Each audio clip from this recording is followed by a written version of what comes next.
Good morning and welcome to Face the Nation in New York, where world leaders face a number of critical challenges at the annual United Nations General Assembly.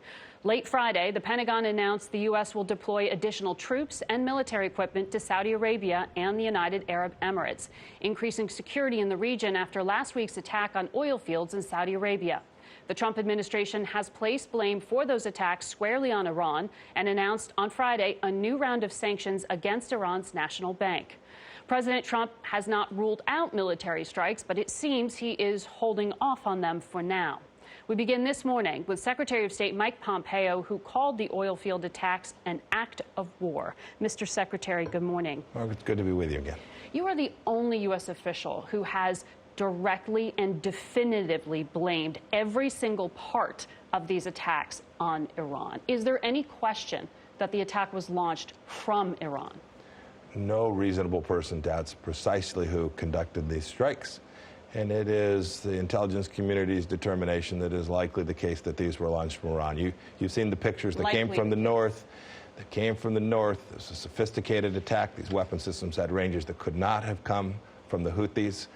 It is crazy for anyone to assert that they did. I mean, it is literally nuts on its face to make an assertion that this was an attack by the Houthis.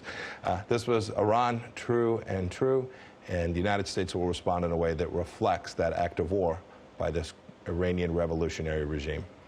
It was launched from Iran. This was an attack by Iran on the world.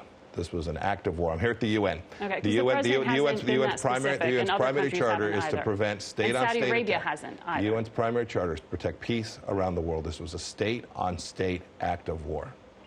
Iran's foreign minister, as you may have heard, has repeatedly denied any part played by Iran in this attack. Will the U.S. release evidence that proves he's lying? Well, we already have. There's already ample evidence that demonstrates that he's lied. You saw the Saudis showing these were Iranian systems built and manufactured inside of Iran. We know where they attacked. Look, I don't know why anybody listens to the Iranian foreign minister. He has nothing to do with Iranian foreign policy, and he's lied for decades. And then he resigned. It's not even worth responding to him. It's beneath the dignity of anyone in the world to listen to someone who repeatedly makes the claim that the Houthis launched this attack. Saudi Arabia has showed itself incapable of defending its most prized asset. And it is America's best customer when it comes to buying American-made weapons. U.S. intelligence also didn't warn of this attack happening. Are you concerned about the stability of the kingdom, that they were this vulnerable? Yeah, you don't have all your facts quite right. But you saw the announcement that the Secretary of Defense made on Friday. We're going to continue to reinforce. We're looking for a diplomatic resolution to this, unlike the Iranians, who apparently part of the facts was wrong. Saudi Arabia was not able to defend itself. Apparently the Iranians are bloodthirsty and looking for war. President Trump and I were looking for a diplomatic resolution to this. What does that mean? We had a nation-state attack, another nation-state, the largest attack on the global energy supply, I think, in all of recorded history. The good news, when I walked into this morning, Brent cruised straight at $64 a barrel. And the world has responded in a way that has made sure that there's ample supply in the system. But make no mistake about it, we're prepared to do the things we need to do to try to deter Iran from this kind of behavior. What does a diplomatic resolution mean? The attack happened. Yeah. So the resolution looks like this. Iran becomes a normal nation. We laid out now a year ago in May. These are your 12 steps. No missile strikes, no capacity to build out their nuclear weapons program, broadly speaking. Stop the assassination campaign. They're killing people in Europe. They have an assassination campaign in Europe. This is not a normal nation, and we hope the Iranian people, who we think are demanding that their country stop this kind of behavior, act in a way that causes the Iranian regime's behavior to change. That's our mission set. It's what President Trump is determined to achieve, first and foremost through diplomatic means. But the president hasn't laid those things out publicly as you just did.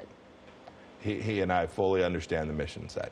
I know it because he's told it to me.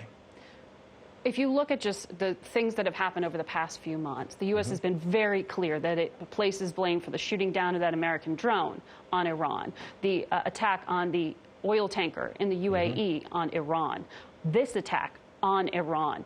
It seems Iran's behavior is getting worse, not better, based on the Trump administration's campaign. You've been very aggressive with these sanctions. Why do you think sanctioning them leads to better behavior? Margaret, you start the clock at the wrong point. I'm talking about what happened this summer. 1979 is the trajectory of the Iranian Revolution. 40 years of terror.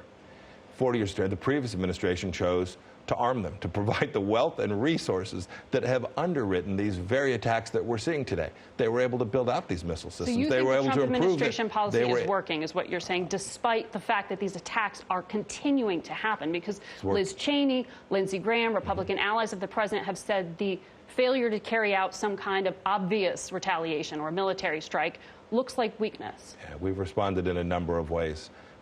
This is not about weakness. This strategy is working. We sanctioned the central bank on Friday. Mark, you have to remember, the sanctions that we put in place that ultimately will cause the Iranian regime to shrink by between 10 and 15% in the year ahead only went in place in May of this year. They're 5 months on.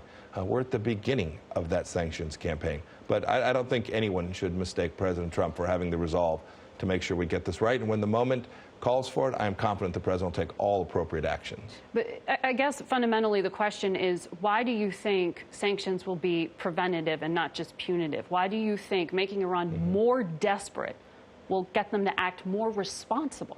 It will deny them the resources to foment the exact kind of strikes that we have seen over this past summer. It will deny them the money, the wealth, the resources. They're operating today in 5 countries.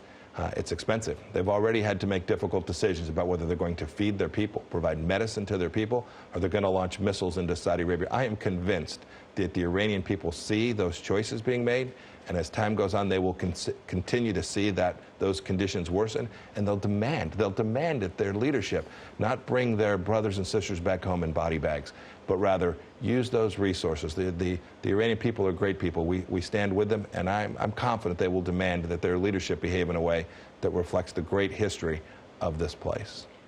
Are you considering cyber attacks? Would that be a less obvious, less direct form of retaliation? The President talked about our use of those previously, but I'm certainly not going to forecast what we'll do as we move forward. But suffice it to say, building up defensive presence and sanctions are not the limit of what the Trump administration will do? Oh, goodness, no. I want to also ask you about Ukraine. The president's personal attorney, Rudy Giuliani, is publicly calling for an investigation by the Ukrainian government into Joe Biden, who is obviously a political opponent of the president.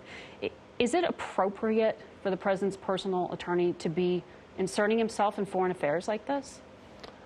If there was election interference that took place by the vice president, I think the American people deserve to know. We know there was interference in the 2016 election, and if it's the case that there was something going on with the president or his family that caused a conflict of interest and Vice President Biden behaved in a way that was inconsistent with the way leaders ought to operate, I think the American people deserve to know that. So you think it's appropriate for Rudy Giuliani to be doing that? Has the U.S. Embassy in Ukraine been providing support? The State Department been supporting what he's doing? So I'm not going to talk about that other than to say this.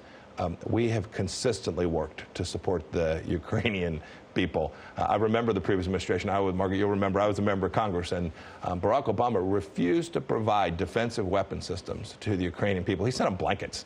This president, much to the consternation of Vladimir Putin, who, you know, there's this storyline about Russia, and we're weak on Russia.